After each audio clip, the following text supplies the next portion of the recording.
I'm Stan Voelkel. I've been doing these short videos when some are not that short, but they're videos basically designed to help people, you know, with some of the problems that they may be experiencing, whether it be paying rent or, some of the new bills that have come out with regard to helping small businesses. And one of the things that I think is really important is securing your IT basically.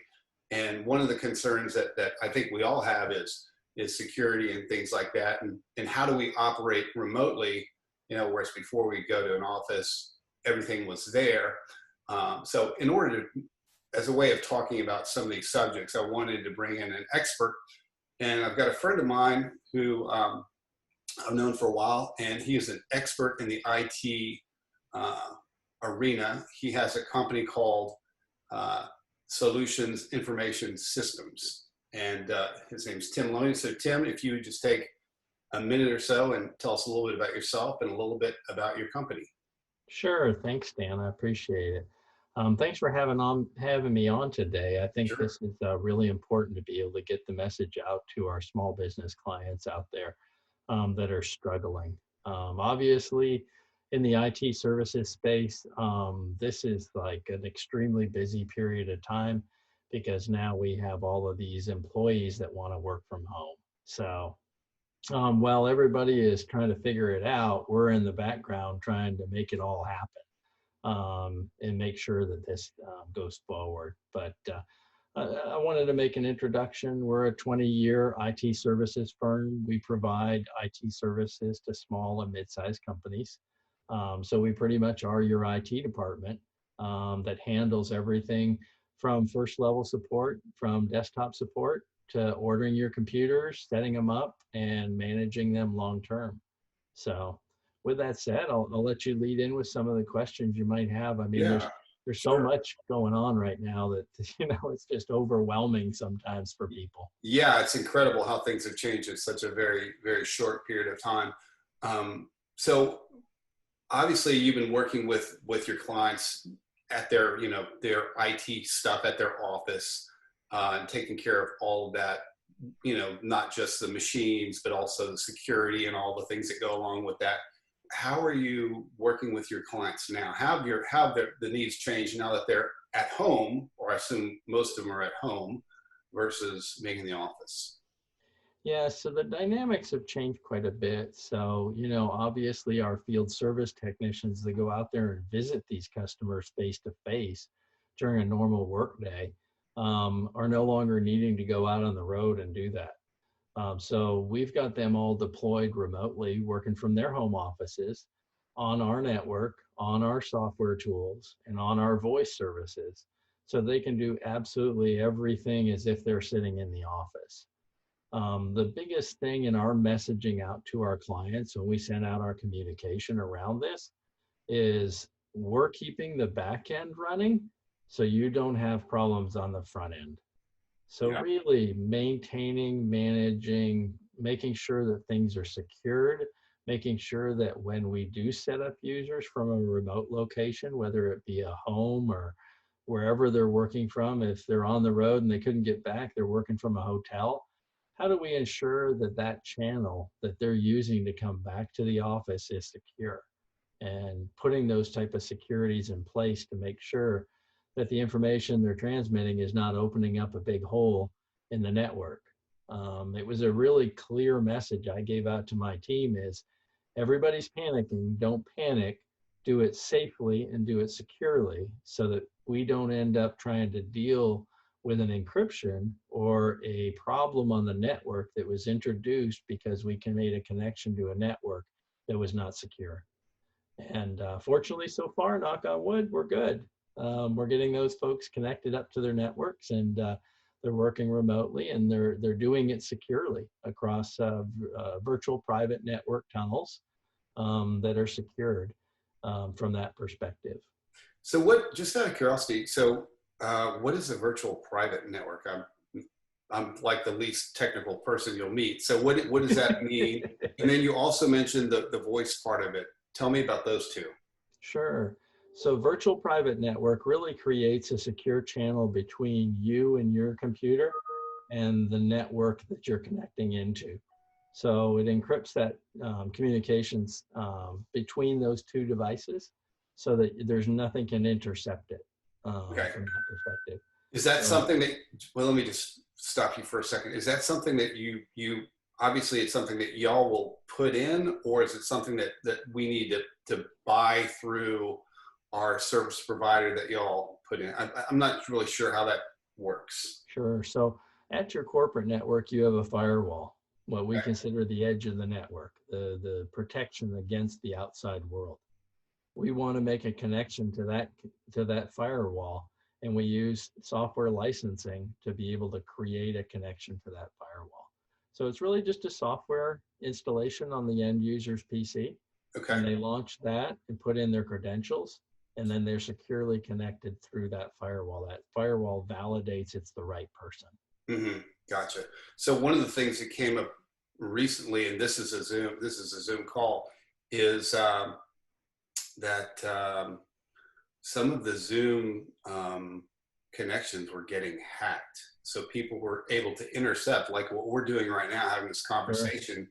They were able to intercept, do some bad things. I think they've got cleared up, but have you heard anything like that? Well, I hope nobody's watching ours, Yeah, right? exactly. Fortunately, we're happy if they are watching ours, but Right. some private communications about executive levels communications and stuff like that could be a very big security risk. And you know, uh, that's happening. It's happening out there, and it makes our clients vulnerable to those types of things, especially when everybody's panicking, like, I got to get connected and I'll do anything to get connected. Mm-hmm. You have to step back and look at it and say, wait, I want to get connected, but I got to make sure that I'm safe and secure as Yeah. well from that perspective. So, Right. what a great opportunity for these attackers to be able to take advantage of corporate America. Mm-hmm. When they know that we're all working from home, we're all making connections from home, and what a great opportunity it is for them to be able to take advantage of the corporate world. Yeah. So what you install on people's computers will allow them to not be pretty much have the security of Yeah, not being affected by that. right. Yeah, Not yeah. just are you making sure that the information on the server is secure as well? Correct. Yeah. So mostly we're setting up the virtual private network, the VPN, so they can connect back in. And when you do that, it's like you're sitting in the office. It's no different as you sitting in the office. So your file shares to the servers and your shared file access, your printing capabilities, all of that stuff is available to you Mm-hmm. across that connection. So your information stays local on the network where it should be, in a safe and secure place where not only it's safe from loss, but also the backup and recovery processes are going on those systems still, and we're monitoring and managing those so that they're getting completed. So as you're making those changes throughout the day, we're still backing that data up. It's not going off to a home personal computer and being unsecured or being not backed up. Okay. So that computer that they're using at home is being backed up on a daily basis. So they're It's not being backed up. You're creating that VPN tunnel as kind of an extension of the office, okay. so they connect back into those file shares that they are looking at on the server. Right. So what are some of the big challenges that you're seeing with your clients right now? So some of the biggest challenges we're seeing is obviously we're taxing those residential networks. Right. So residential networks weren't designed to be used by all users all at the same time, 24 hours a day. Yep. They were provisioned to share that bandwidth. So what we're seeing is, poor quality of connections, dropped connections, the inability to have a voice communication across that network, just because of the load on the residential networks. Right. That's a Well, big piece of it we're seeing. yeah. So we're experiencing that here. absolutely. So I've got two kids here doing homeschooling, remote schooling, if you will. And Yep. then my wife is, she works as well. So she's on the network, and then I'm doing things like this on the network. And so our system is definitely being taxed. And we've definitely noticed it. So I can see that happening quite a bit, all the way across. Sure. Yeah, absolutely. So And hopefully, I imagine people are doing all they can to upgrade their bandwidth if they possibly can. yeah, and to talk about that, in a residential community, unless you're going to pay $1,000 a month for a dedicated fiber circuit, if you can get it, you're always going to be on a shared connection. Hmm. So even though AT&T Fiber says, "Oh, we're going to give you 1 gig to your house," you're sharing that 1 gig with your neighbors. You're all going to the same pipe to be able to get out to the internet. It's Right, not like a dedicated connection that connects back to a switch that says, "I have a gig, 100% to me." right. So keep that in mind that, from those perspectives, is it still shared bandwidth in residential communities? Yeah. So what about what about Wi-Fi? So a lot of people are, they're on their laptop, they're using their home Wi-Fi. You had talked about this. Can't remember the exact term, but basically a dedicated line or connection to your office computer or your office, um, network. Yeah. So What kind of issues would someone typically have with regard to just home Wi-Fi? home Wi-Fi, cellular Wi-Fi, residential internet, copper wire connection or fiber connections, all of those things are being taxed. You can kind of put it in relation here in this Gulf Coast area where we are when we see that happen on a hurricane, right?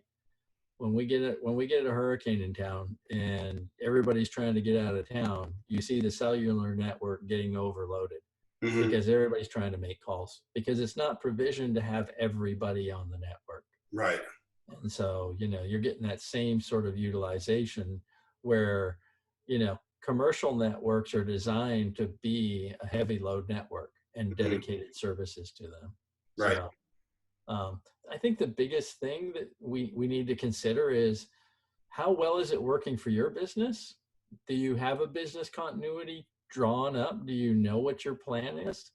When we had these conversations with our clients early on, it's like the first thing we're going to do is pull out your business continuity plan. And Hmm. we're going to say, what do we do in this situation? How do we get people working from home? How do Right. we get them, up and running? And how do we make sure that you can continue your business from a Yeah. business continuity standpoint? Right. Those are key things. I mean, these aren't for those of us here in Texas on the Gulf Coast. We get it because we've been through hurricanes. Yeah. Right. But you got to think this is a global hurricane, right? Yeah. This is a global hurricane. We've got a disaster, and pandemics are written into business continuity plans, but nobody ever. It's kind of like a one-liner. It's Yeah. not one. It's not one of those things that people ever consider it would happen. Right. Obviously, that's going to change now. Yeah. Yeah. Well, I'm sure we learned, quite a few lessons from Harvey, which was, almost Yes. going to be 3 years, coming up on 3 years, right? Hard to believe it's been Yeah. 3 years. But what do you see has changed? And that was short. I mean, that was fairly short. I mean, we're now in our third week of working remotely. What do you see that's changed from what happened back then to what's happened now? I'm talking about from people working at home. Are there any additional challenges that you think people are having? Well, you got to remember that during a hurricane, it's kind of one of those things like get your stuff and get out, Yeah. right? Where we're in a situation now where we had time to kind of pack up our stuff in the office and grab the files that we were working on, and kind of just pick up where we were going. If I've got to go to an office and pick up some things, I can run over there real quick and grab it. Yeah. Whereas in a hurricane, you don't have that option. The buildings aren't accessible. Right. They're locked and secured, right? So we're in a little bit of a different situation than a normal hurricane Hmm. situation. What we're seeing is that now people are working remotely and they're adapting. They're having to, like you said, your whole family's home on all working, right? It's like, okay, I need separation from my family. I'm closing my door, and Yeah, right. you work there and I work here, and Yeah, well, whereas before it was just your kids would come home and do their homework. Now they're here at starting class at 8:30 in the morning and going till 3 o'clock or whenever they get out, when they're right. done with their school. So yeah, I mean, it's definitely a different situation. So what do you see happening kind of in the near future with your clients? So the concerns we have for our clients is making sure that they stay in business. Yeah, We're doing stuff for them. We're performing the services just like we would normally for our clients. And in some cases, we're actually going on site to those facilities because we are considered a critical business, because we keep businesses online. yeah, So we can go out there and we can, hit a button or flip a switch in their environment to keep them up and running. But from a perspective of what's going to happen in the future, that's really an economic question, right? yeah. How are people going to survive this? Do they have money in the bank to be able to carry them through this? Hmm. I think we're going to see a couple of different things. One in energy, because Yeah. energy has been hit so hard. Oh yeah. So our energy clients are probably going to reduce staff if they do stay in business, which we've all Hmm. seen that a couple of times. Yep. And and then some of our other clients might be expanding, right? So some of our other clients may just take off. There might be opportunity. This might have created new opportunities for them. Hmm. So, but at the end of the day, we're just hoping that our customers survive this financial crisis, so that we can continue to provide services for them. Sure. So, just kind of curious, are there clients? I imagine that there's not a client that you have when you say to them, "Hey, we need to talk about your business continuity," and they say, "No, I don't really want to talk about that," or "That's not important. That's not what I want you to do for me." How do you get those people to kind of realize what's important from a continuity and security standpoint on their network? Sure. Those conversations we would have every October, we go through a forecasting for the next year. We kind of go through a budget process with our clients, Hmm. and we build out what we call our technology plan for the following year. And in that technology plan, some of it is testing their business continuity. So in some cases, writing a business continuity plan for the first time. Yeah. Um, so, those things will continue to have those conversations. I think historically, those customers that have said, "Oh, it'll never happen to us," they get it now, and they'll be signing off on those in the technology plan. Yeah. So because they do see the critical nature of it, and it has to be documented. They'll see what the challenges are, and this is a great opportunity for us to pretty much do a live trial. It's like, we just went through what you got to do in case of a pandemic. Yeah. Now let's document it. Let's put it into a document and put it in our files, and make sure we have a copy at the executive's home, and we have a copy in the IT room, and we Hmm. have a copy with your office, so Right. that we can pull it out, we can execute it when this happens next time. And we hope that the process will go a whole lot smoother. We'll Yeah. already have the things in place. I mean, I had clients panicking to buy laptops and panicking to buy licensing for remote connections. Hmm. We were able to procure those for the most part, but you got to remember that the majority of this technology equipment is built in China. It's manufactured in China. That's a problem. Yeah. So we not only had a shortage coming into this pandemic, Hmm. we're going to see a shortage for a couple of months after. Hmm. So, the demand for those technology components are going to be enormous. And we will get, we would have maybe a 2 week to a 3 week delay in receiving equipment. And we're anticipating probably a 30 to 60 day lead time to be able to get equipment going forward. Hmm.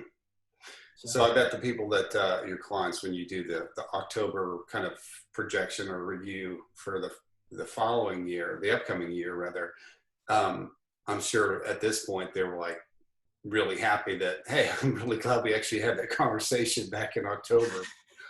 Yeah, they are. And you know, and that was it, right? Is when the client would call us, we'd say, let's pull out the business continuity plan. What did we put together? All Yeah. right, let's go through the test, right? So, and then we always test that prior to hurricane season. So Hmm. we actually go through a live trial, a planned outage, where we actually execute the plan. We walk through the plan and say, okay, we're assuming the business is no longer accessible.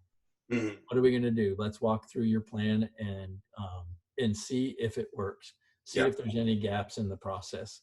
Right. So that way we can close those gaps before we actually need to execute it in a real world environment. Yeah.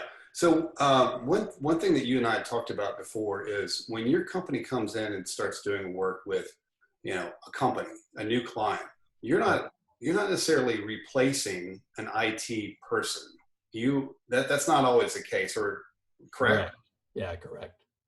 So we have two scenarios. One scenario is the client's not big enough to have their full-time IT person. Hmm. They don't have $150,000 budget to pay an IT person to work for them. So we're more or less a shared service. So they utilize our services on an as-needed basis. That we might have someone, in there 1 or 2 days out of the week just to do the daily care and feeding of the environment. But on the other side of it, we're managing everything on the back end. We're taking care of everything in the server room and all of the infrastructure. Right. As a client gets bigger, they have more demands and more needs. They need a daily person. Hmm. In some cases, that might be our employee, and in some cases, it may be their employee. We've taken customers where we've actually had a client grow to a certain level, and then we'll convert our employee over to be on their payroll. Okay. But we'll still co-manage that account. So Yeah. we'll still work with that IT person, and we'll provide all of the tools necessary for that person to be successful. Hmm. And that's the key piece of it is one person can't do it alone. They really need a team of people and Right. some people to run stuff against. There's so many components of the IT space that need to be considered. Right. The list is endless. We can talk about that on a whole nother call. Yeah. The other thing is that, technology is changing so quickly. Uh, Yes. Trying to, drink out of that fire hose must be challenging for, a small company. If they have a person that is dedicated to doing their IT, or maybe they do, a couple of different duties at the company, and IT is one of them. I can't imagine just, that working out really well. It works well until something breaks. Yeah. And that something breaks because they just didn't have their eyes on it. Yeah. And they were focusing on, maybe they're also this, they order supplies, or, they're responsible for the conference room, and, they got a multitude of tasks, right? And they're like, oh, shoot, I forgot that the SQL server didn't back up, or I forgot to check it. And now we've got an outage, and now I can't recover it, because I was doing something else. Right. Right. So it's really what you're saying is it's not a problem until it's a problem, and then when it's a problem, it's a real problem. Yep. Yeah. So, yeah. Cool. Well, very good. Is there anything else you want to add? I think we've covered a lot here. Yeah, there's we could talk for hours because in our business there's so much to cover, right? But I think we covered the main points. Yeah. The biggest piece is, how do you find us? Solutionsis.com or thebestitcompany.com also takes you to our company website. Okay. And we're up and running. We're 100% operational. All of our employees are still working as if the normal day is going on. So we really haven't seen an impact from the virus. Yeah, you probably have more work now than you did before. Yep. We just hope it stays. Yeah, well, I guess that's a good problem to have. Yeah. Well, once again, Tim, really appreciate it. I'm going to put your contact information below, so they'll have access to. If they have any questions, they can just reach out to you directly, and I'm sure you'd be happy to answer any questions they may have. But once again, appreciate your time. And like I said, the reason why I wanted to do this, I I thought that there probably people have questions about, hey, what kind of security issues do I have? The continuity that you talked about earlier. I mean, I'm sure almost everyone has questions about that. And so I was just hoping that it would provide, you know, a benefit to people out there that maybe they hadn't thought about a couple of these things. So anyways, I appreciate your time, and we will talk to you real soon. Okay. Sounds great, Stan. Always a good conversation with you, and thank you for the opportunity. And look forward to helping anybody that gets an opportunity to see this video. All right. Thanks, Tim. Have a great day. Yep. Bye. Bye-bye.